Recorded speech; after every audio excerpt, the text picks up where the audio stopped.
Hello, everyone, and welcome.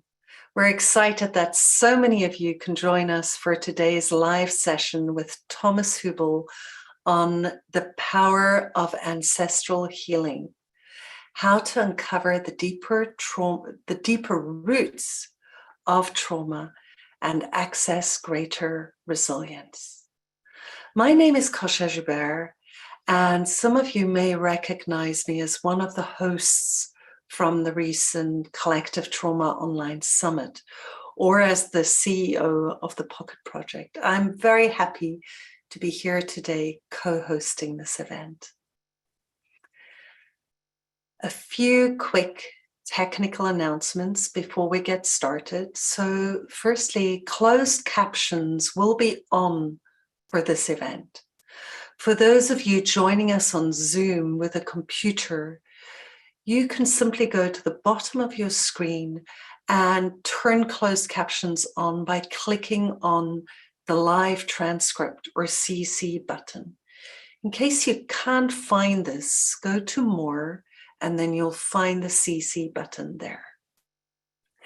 If you're joining us with a mobile on Zoom, a mobile phone on Zoom, or a mobile device, closed captions should be turned on automatically, but if you can't see them, you can click on Settings, go to Settings, tap Meeting, and then you can toggle closed captions to on. If you're finding us on YouTube, closed captions will be on and cannot be turned off.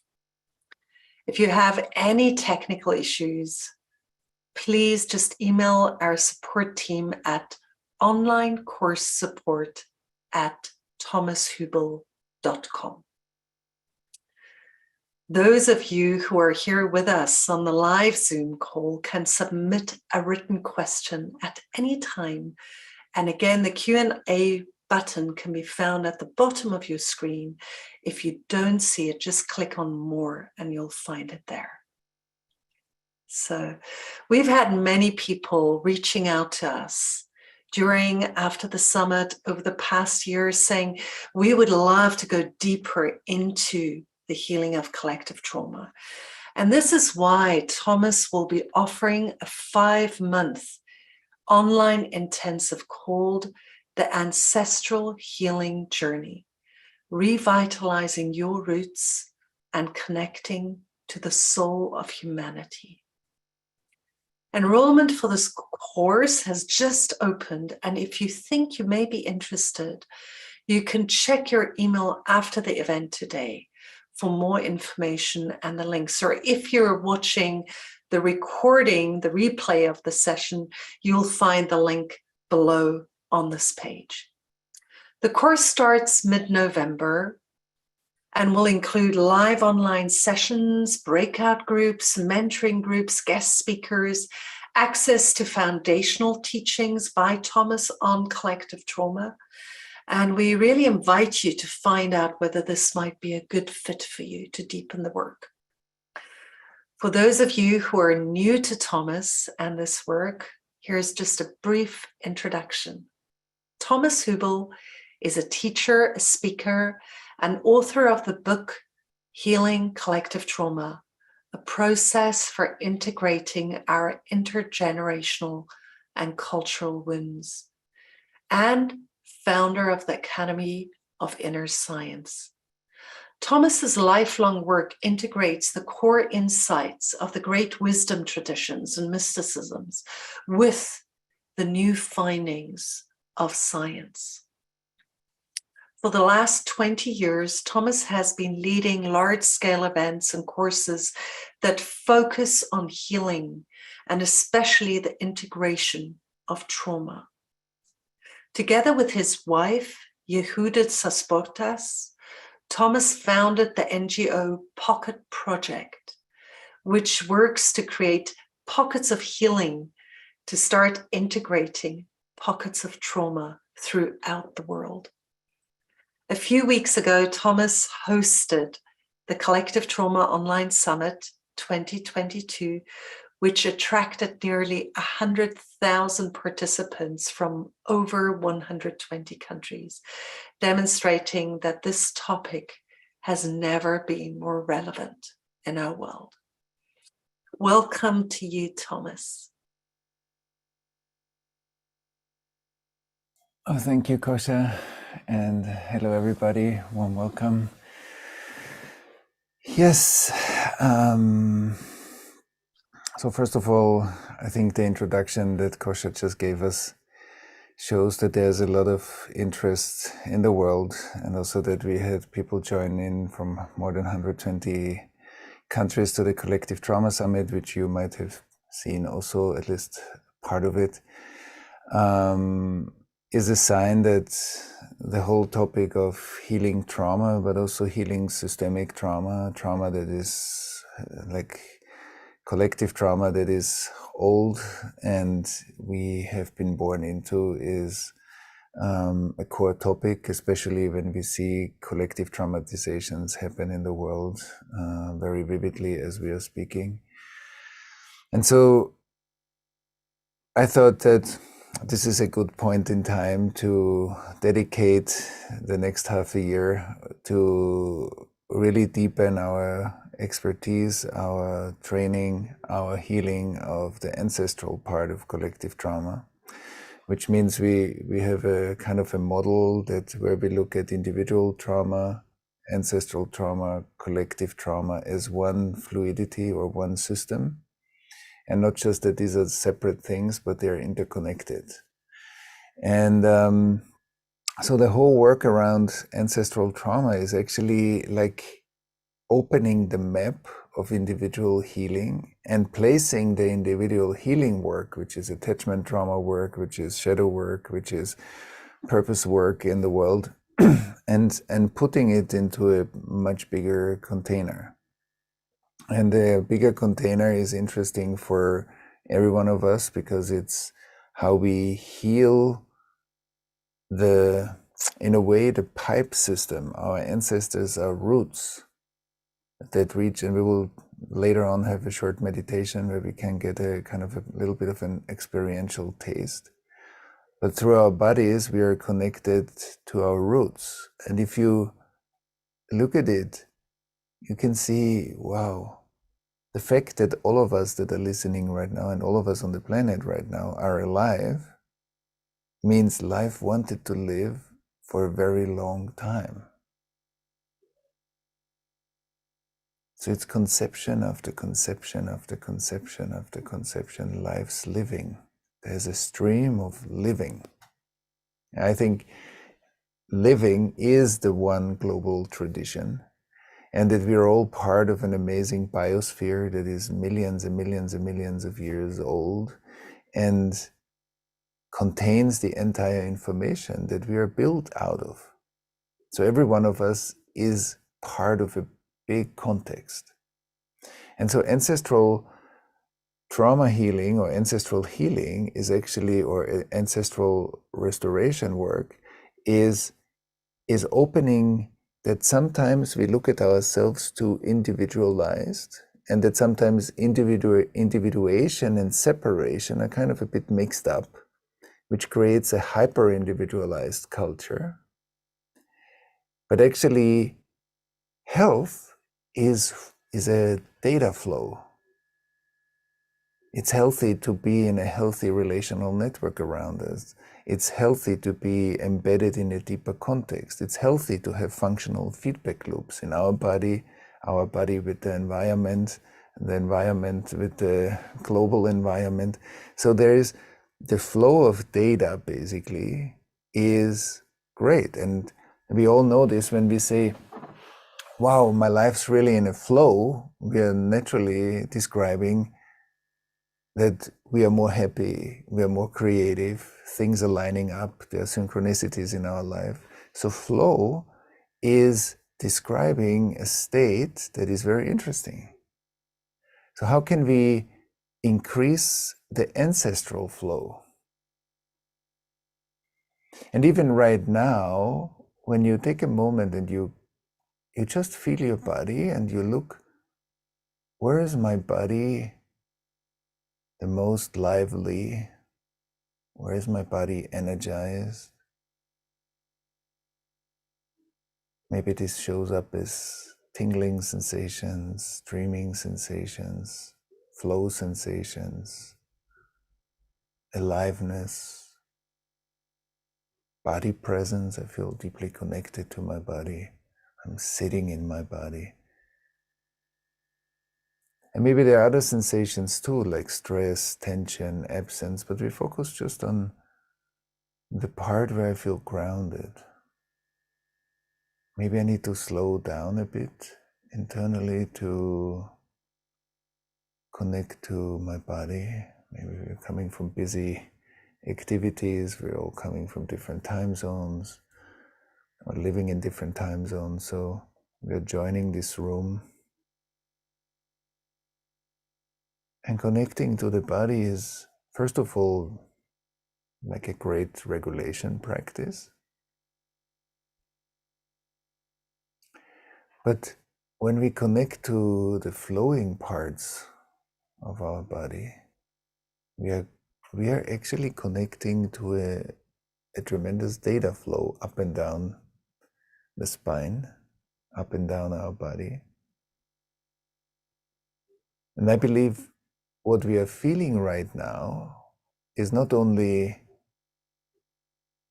the data flow in my body and my personal life, but it's actually touching and tuning in with integrated life. So integrated history is presence, is flow. And through the integrated parts of my body, I can connect deeper to the integrated life that my ancestors handed over to me. Or maybe the integrated life that I kind of transformed already through my healing work. Integrated life is not just a personal property, it has a context. So our ancestral resilience is the part of our ancestors' life where we would say these were their strengths, that was the intelligence, the abilities, the groundedness of our ancestors, the capacity to be resilient in difficult times. And all of that has been handed over to us. So integrated history is presence. And we can feel that presence. It's the part of us that is regulated. It's the part of us that is grounded. And it's the part where we feel like the ancientness of life, the wisdom of life. And it's also the part where we are connected to our biosphere. I feel I am biosphere. Not I'm just connected to it. I am biosphere also. I am also nature. You are also nature. So when we tune in, when we use the capacity of our nervous system and we activate, besides our cognition, our sensing, that sense making, so suddenly things make sense. And we are connecting to the cognitive or intellectual, emotional, physical, ancestral narrative that we are part of. At the same time, besides our ancestors handing over to us the resilience that they acquired over hundreds and thousands of years of living, because we are not the first one that might have experienced trauma, and we are not the first ones that are healing it.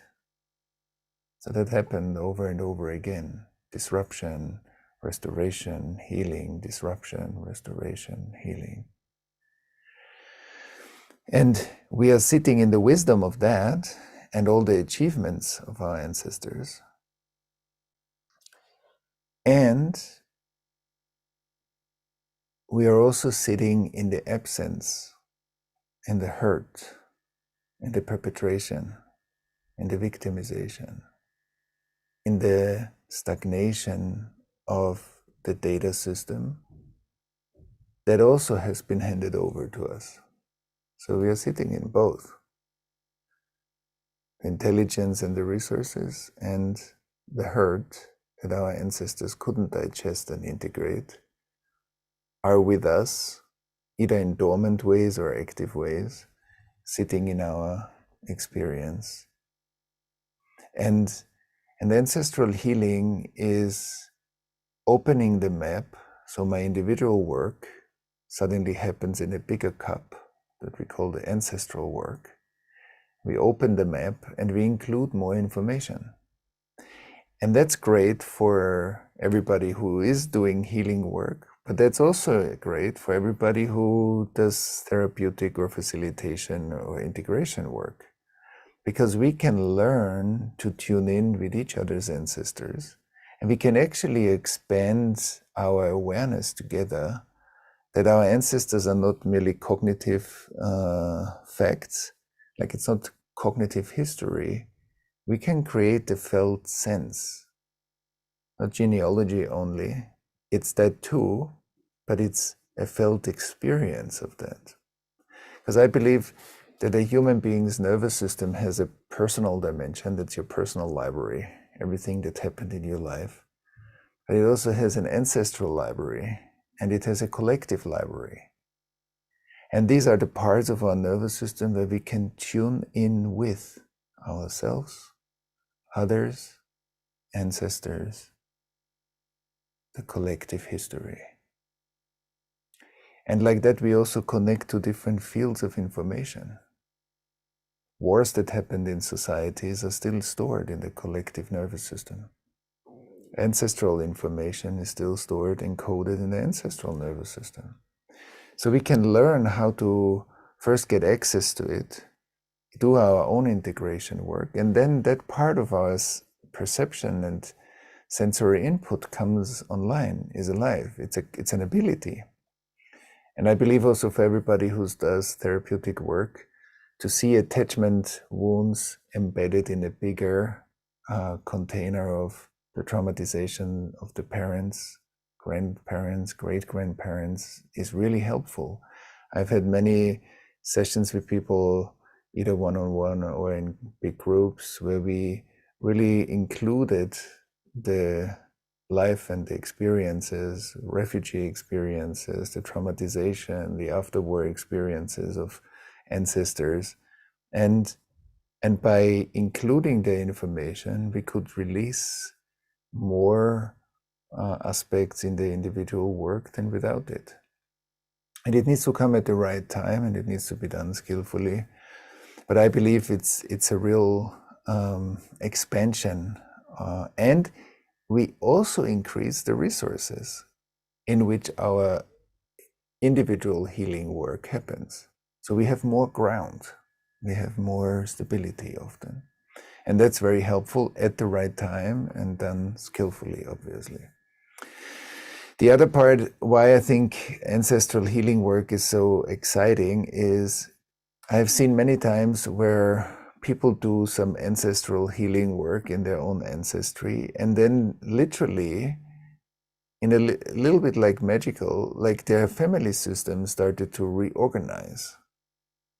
That estranged family members suddenly contacted them, that people that had conflict, that were under-resourced, and that's why they were kind of turned away from each other, started to have more resources in order to work their stuff out over time. So that we see when the frozenness in the pipe system, our ancestors are like a data flow pipe system, are impaired through their hurt, then our current family systems are hurt.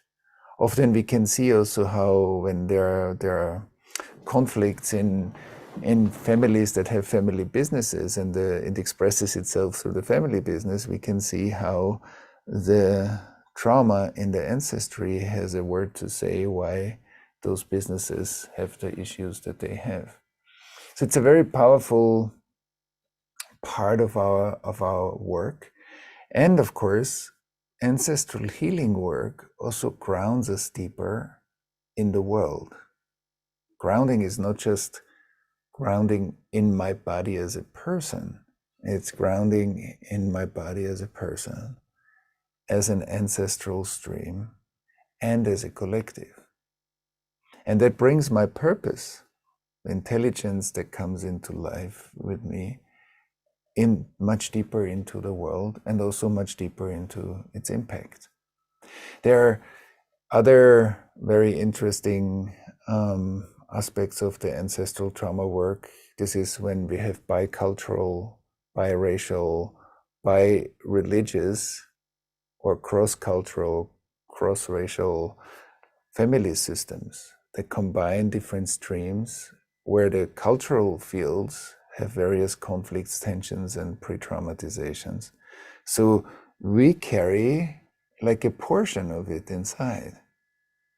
And I think doing the ancestral work is actually helping us to bring that inner tension into a creative movement.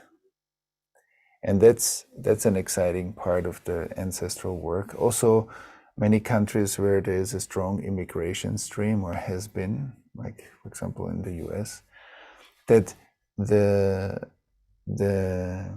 the work on the immigration history in our ancestors can really help us to change some of the symptoms in our life today that originate in that immigration history.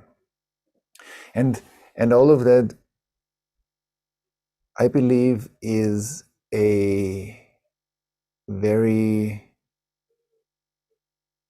powerful work for us as individuals, obviously, but it also creates what I would call ancestral and cultural compassion.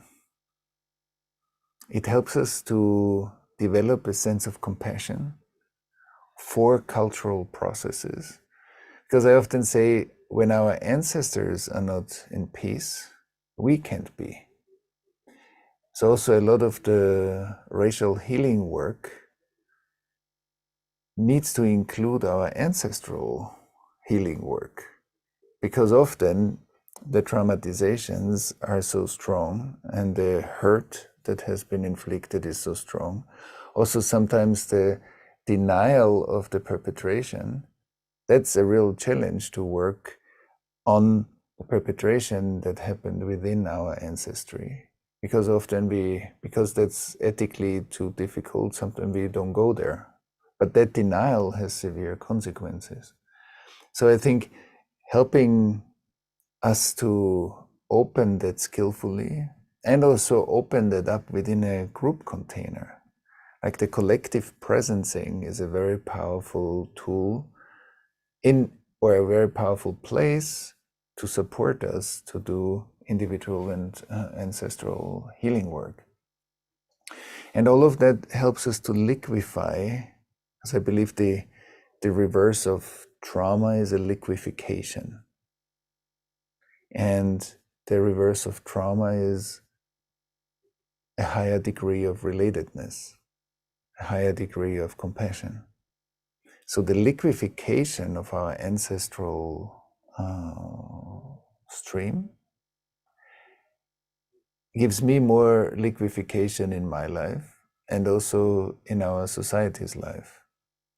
And since some of the structures in our society are non-emergent, they're repetitive. These are the same arguments, the same conflicts, the same issues over and over again. That's not the future, that's reproducing the past. And when we liquefy those non-emergent processes through ancestral healing work, we ground ourselves deeper and we have more fluidity in our life and we actually create a wider future together. So it's kind of the responsibility, the ability to respond to our ancestors increases our responsibility, ability to respond to our lives today, and increases the ability to respond to the needs of the future generations, and also increases the world that the future generations walk into. And I think that all of that are very powerful aspects. When we increase our map, we have a very powerful impact. And obviously, it gives us also much more cultural literacy like that our capacity to include differences, diversity, inequality, and transform this into a much wider map where we can change certain aspects in our culture more easily, that needs that liquefaction also. And liquefaction means more data is set free, more life can flow, and creativity is released and is available for us to create a new world. And especially also, I think ancestral trauma work has a big contribution to make in reopening our awareness that we are not just on the planet, but that we are the planet. That when we walk through nature, nature is not just around us, but nature is everywhere. I'm also nature. You are also nature. When we look at society is not just around us, it's through us. I'm also society. So a certain level of separation that trauma causes starts to melt away naturally, not through intellectual effort, but actually through an embodied healing process. And speaking of embodied healing process, maybe since that's a lot of information, which is important to see, like to get a sense of the depth and the range of ancestral work. And ancestral work in our sense doesn't mean that I need to have all my ancestral tree in front of me in order to do the work. We explore ancestral healing a lot through sensing, through embodied practices, through a deeper connectedness and access to our inner world. And of course, intellectual information is very helpful, but that's only one dimension of it. But we can together have a short contemplation where we go deeper into our root experience. And then we can turn to some questions that you might have written in and explore the rest of the session through questions, or some of the rest through questions.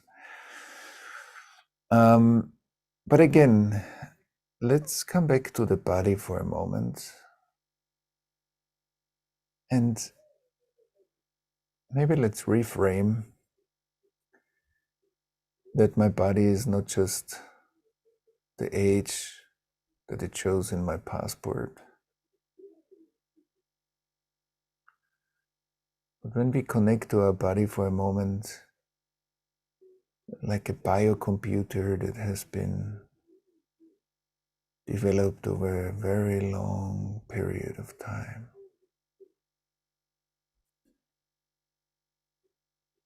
where in order for organs to be developed, a refined nervous system, complex emotions,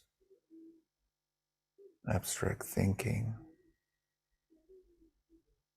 democracies, many generations have refined this biocomputer, your body, my body, our bodies, to become what they are today.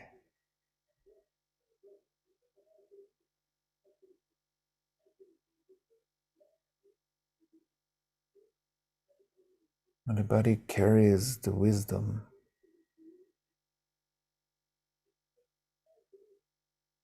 of all the lifetimes that have been lived by our ancestors for us to have this conversation right now.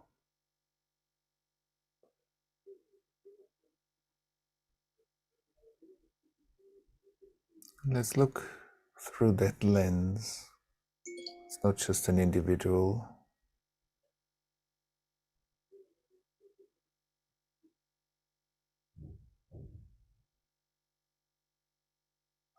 It has a context and a rich history of development.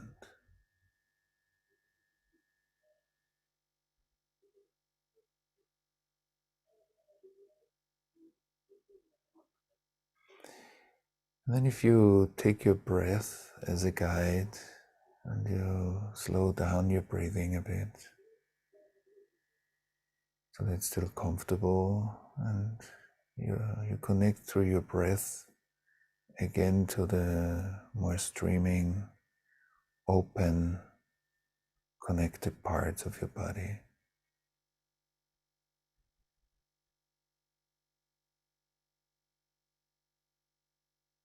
Maybe you feel some sort of tingling, streaming, flowing, groundedness, presence.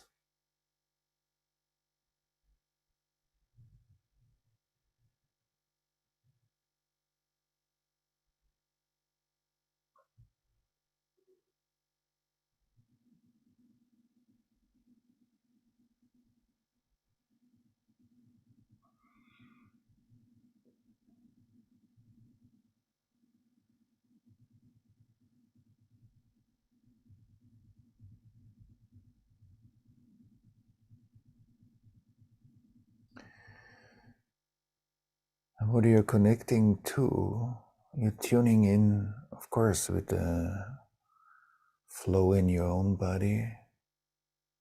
But flow is connected to integration, to integrated life, which means what life has learned, the coherence that life is able to build and experience. It's the inclusivity, the inclusion of many different aspects of living into a bigger perspective.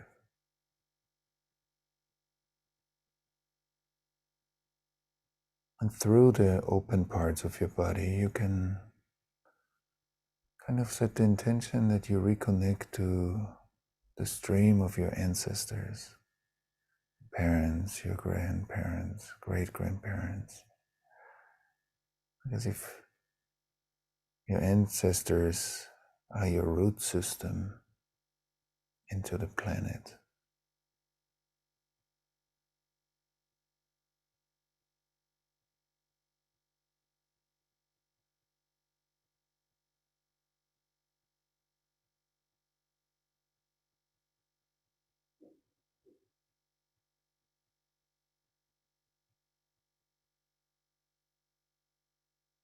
and how that root system grounds you,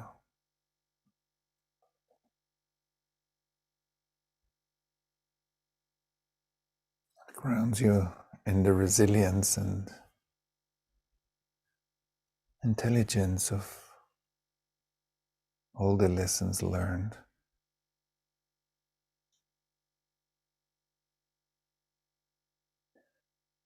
That all your ancestors handed over to you.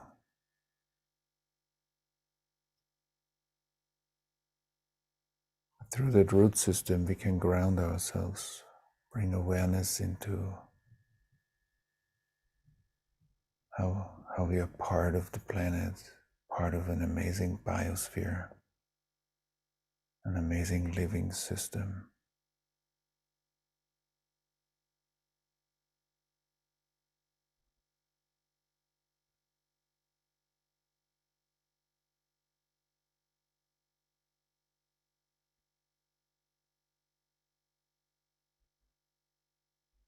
And for our call today, just to stay with the sensations that show up or the sense you get, the open parts, integrated parts of history that you are grounded in.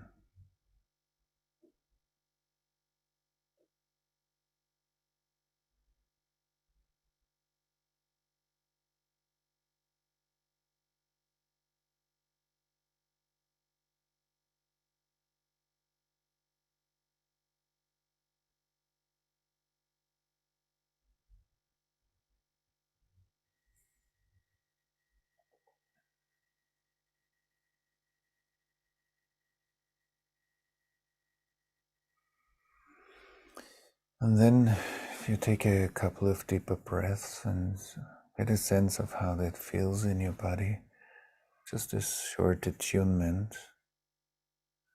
and to allow everything when it feels a bit harder to connect to the roots, when it feels easy, when it feels a bit absent or deeply connected. All of those sensations are important. They're neither right or wrong. They're just what we find and we include it. And then you take a couple of deeper breaths in order to open your eyes again, so that we can turn to some questions here, Kosha, together. Yeah, thank you, Thomas. So there were many, and they're still streaming in, many interesting questions. I'll start with Anon is asking, what if we have very little information, if any, about our ancestors, such as grandparents, or from a broader perspective, is this work any different for someone who is adopted? Does ancestral healing work make sense for people who know very little about their ancestors? Yes. The answer is yes, because we might lack some intellectual information about our ancestors, and especially also for people that got adopted. It's the adoption, but it's also the cut from the biological parents. That, of course, is a big impact in a child's life. And sometimes, not always, but sometimes that impact kind of also covers like our excess, at least at the beginning in our experience.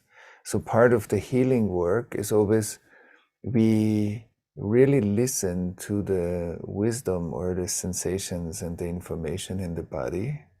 And if we don't have much intellectual knowledge, so we focus more on the emotional and physical information. And then we work our way very authentically. Sometimes we don't feel anything. And numbness is that's not a mistake, because when I feel numb, I touch a part in me that got overwhelmed at a certain time in my life. And then trying harder to find something is not the answer, but really either by myself in my own inner exploration or with the help of somebody, we learn to stay with numbness in a way that it feels safe enough for the nervous system to release the next level of information. And we trust our nervous system that if information has been shut down, numbed, absenced, it always had a good reason. And we don't try to overpower that. We want to work with it. And if we work with it, we create the safety that's needed for the nervous system to release the next level of information. And if we integrate that well, our system expands, it feels safer, and then the next layer of information. And if we do that skillfully, we actually don't need to know so much external information, because we will, like archaeology, we reveal the next level together, the next level, the next level. And if we don't destroy the sunken city through force, then we actually arrive exactly where we need to be, because we did it skillfully. And we uncover our own archaeology. And of course, for some people, that is much more straight. For other people, that has much more detours. But that doesn't matter. That's the beauty of everyone. And that's not one is better than the other. But it's our individual healing journey. And that's what life gave us that's part of our purpose. Like our purpose doesn't happen in our life once we are healed. Our healing is part of our purpose, same as what we want to bring into the world and contribute to the world is also part of our purpose.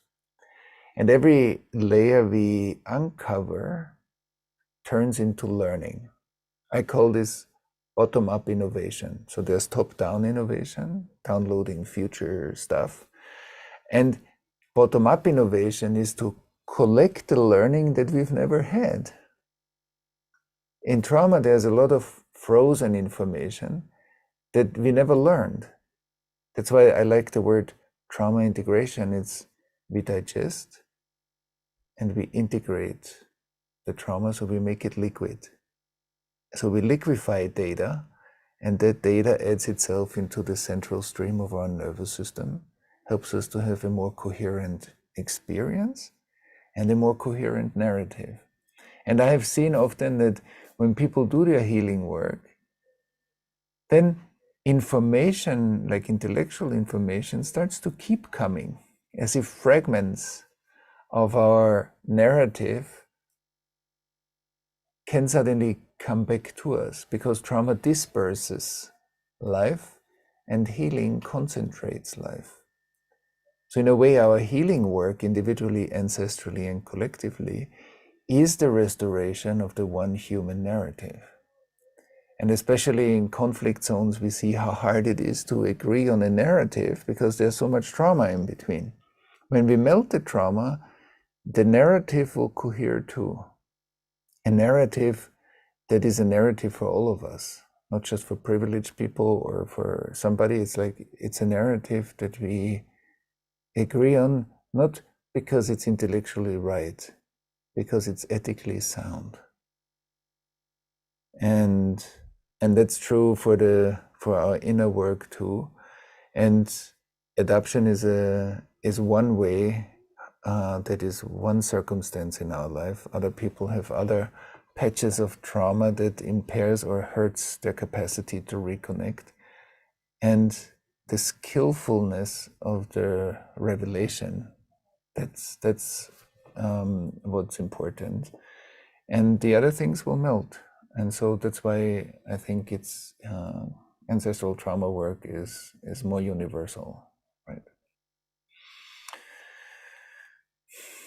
Yeah, beautiful. And I think many of us who've been doing this work for a little while have had exactly that experience, a kind of miraculous reappearing of information that we didn't even know could be there.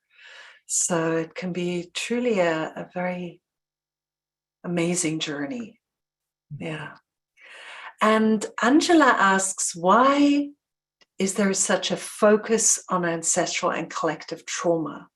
Why are we not focusing more on ancestral and collective joy, love, and hope?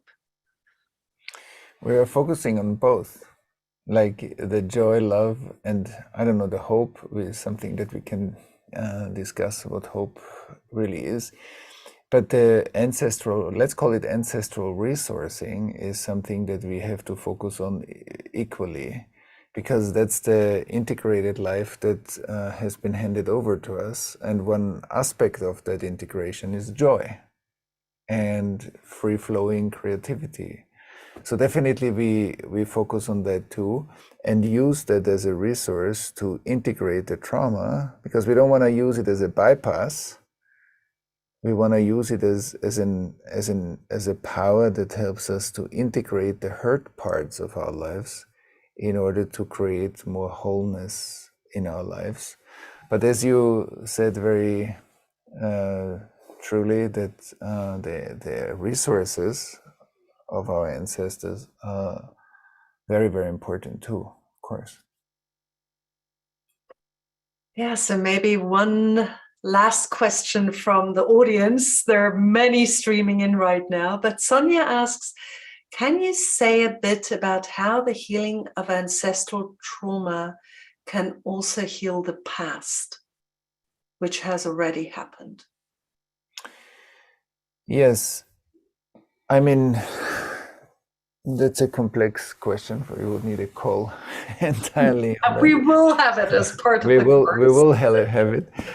But in short,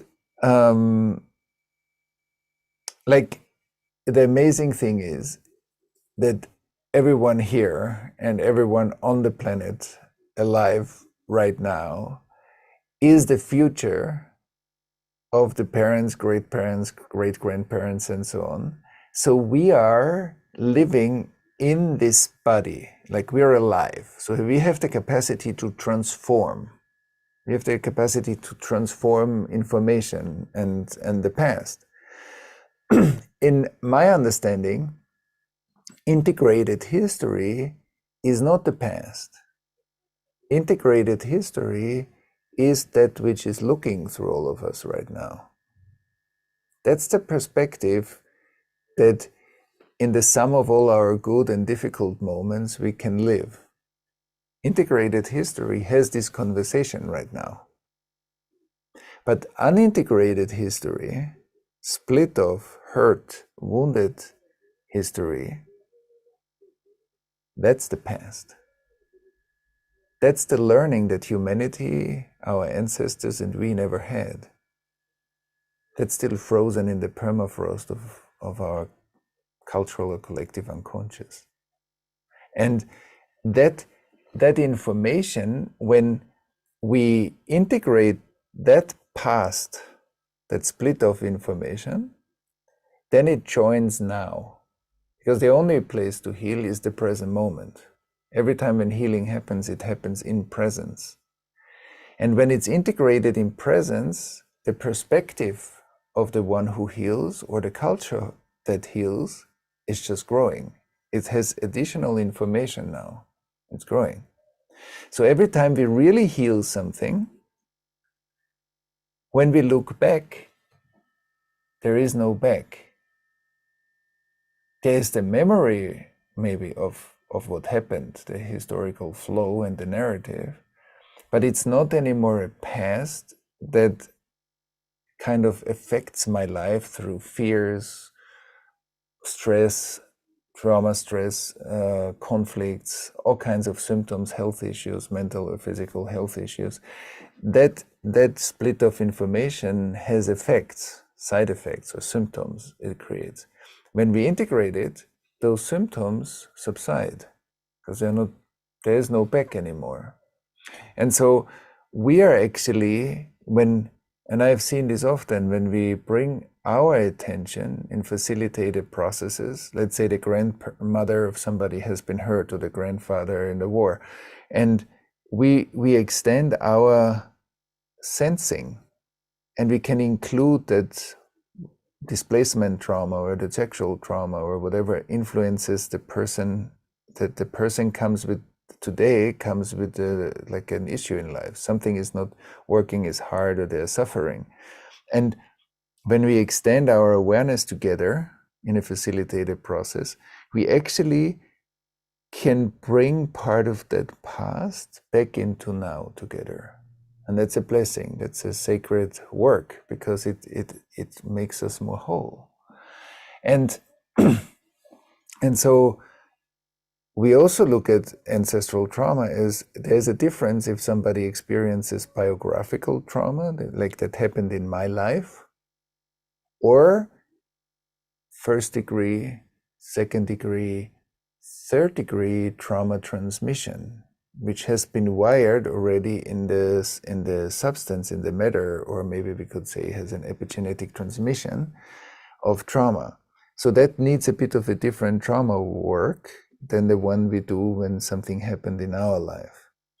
And so that deeper sensing that we can go into, also when we do this, for example, with somebody, with a facilitator or a therapist, so that we both extend our sensing capacity and we onboard part of that past through our awareness, that in a way onboards the past but brings light back, conscious awareness, into the embodiment of that past.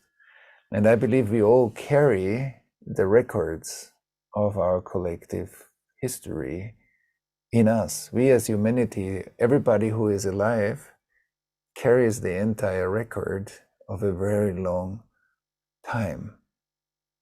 And every generation says to the next generation, listen, we worked on this for millions and millions of years. We hand this over to you. Handle it with care and compassion and love. Do the healing that's needed. and bring the update that you bring as your purpose and continue to develop it forward. And so our ancestors handed life over to us and said that too. And I think everybody's responsibility also as a citizen is that we are not only striving forward, but we include the past and we onboard it into our purpose development. And I think that's a way to develop the consciousness to deal with the innovations that we have right now, like artificial intelligence, genetic engineering, nanotechnology, or the climate change, the issues that we have, need that process. Yeah, now it starts to make more and more sense why this training is coming after a collective trauma summit that was dedicated to creating a global healing movement. So that bigger cup really includes the bigger cup of the world that we're addressing together through our ancestors. Beautiful. So just a few more, we're coming towards the end, but just a few more questions about the course itself. And maybe we build on what you were just speaking about. How will the course address the collective trauma of racism and colonialism? Because I imagine those will also naturally come up as we turn to these topics. Yeah, definitely. And I think it's very important, as I said before, that our ancestors are living in us, and their transgressions, their victimization, their hurt, their lives together, and everything that's happened, the unintegrated parts are still active between us. So when we focus on ancestral healing, we naturally also focus on racial healing. We focus on finding more truth and the courage that for every one of us, as it's titrated and skillfully done, but we are looking at the map of our history. And since racism and colonialism and anti-Semitism and wars are part of our ancestors' lives, so we are the ones that can really tend to that and develop the healing together that's needed in order to change that dynamic in our current culture. And I think that's not only an option that we have, I think that's a necessity to liquefy certain processes that are otherwise perpetuated and very painfully so, and that it teaches us like an ethical restoration that's needed in order to live in right relationships today. And that in the frozenness of the past and our ancestors' lives, there are the roots of the inequality that we see today. There are the roots of perpetuated crime and transgressions today. And that's why we can't just fix it today. We actually have to include the past in order to change the way we live together today. And that's why I think it's such a powerful work to do. It has to be part of our cultural and social change. And because it has such a potent liquefaction of systems. And otherwise we bump against repetitive cycles again and again and again. And that is the perpetuation of a lot of suffering that we see today. So yes, I think it's an inevitable part of any social impact movement. Yeah, that's strong.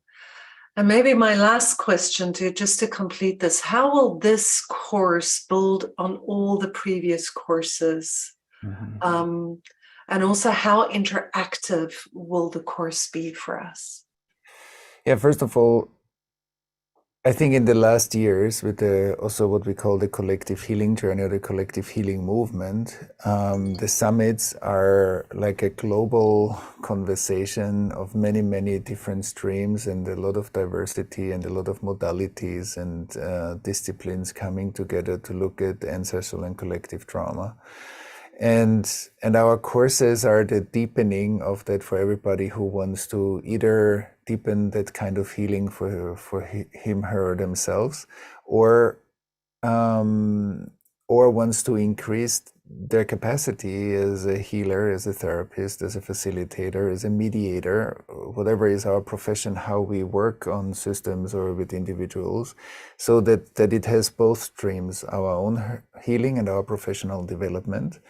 And that for the collective healing journey, we have different sets of like toolkits that are not only toolkits that are external, they are embodied toolkits. So these are capacities that we learn. So we actually do collective competence building through the courses, which is individual and collective. And the big part of our courses is that we do a lot of individual work, also individual ancestral work within the presencing of hundreds of thousands of people.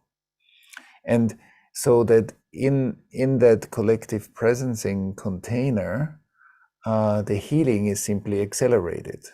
And the way how we will also show this, that in many of the live sessions of the course, I will do some, people can write in, and then we select people that we can do live healing work.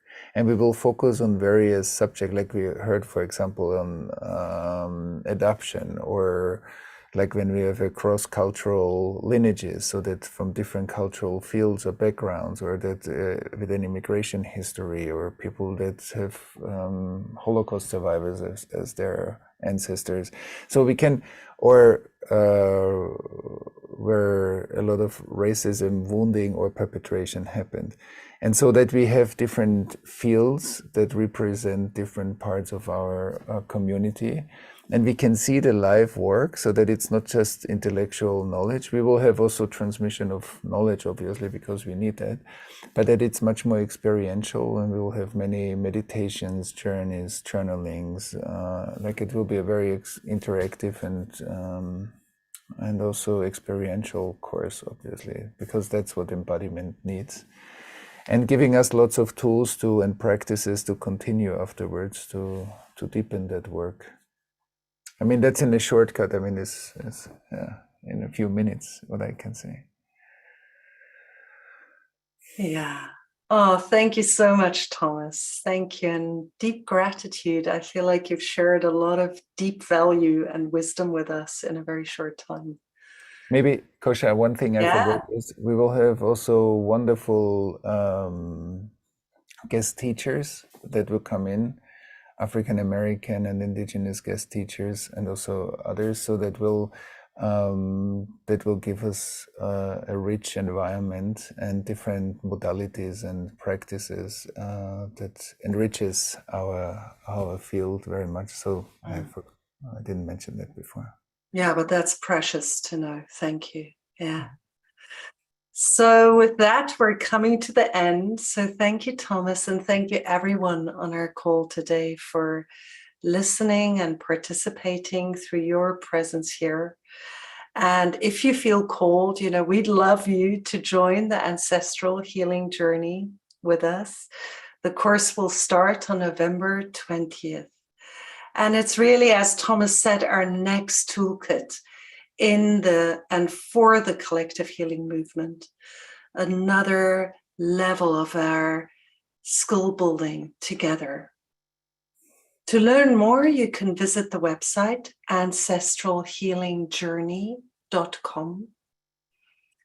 And just to give a little more practical information, the course will include 5 months of online interactive teaching and Q&A with Thomas. In my experience, that always means a continuous stream of inspiration in our own lives, where we watch as things seem to change and evolve very quickly. We'll have these wonderful guest speaker sessions, access to all the course materials in a permanent way, including the video, audio, transcript, and also graphic recordings. There'll be an online platform where we can connect to each other and exchange about our inspiration and questions coming up. And also interactive mentor sessions. There'll be access to previous material from Thomas, a course on the foundational teachings in collective trauma, and also guided meditations and 11 talks specific to ancestral healing. Some of the best talks on this collected from the last 4 years of the Collective Trauma Online Summit.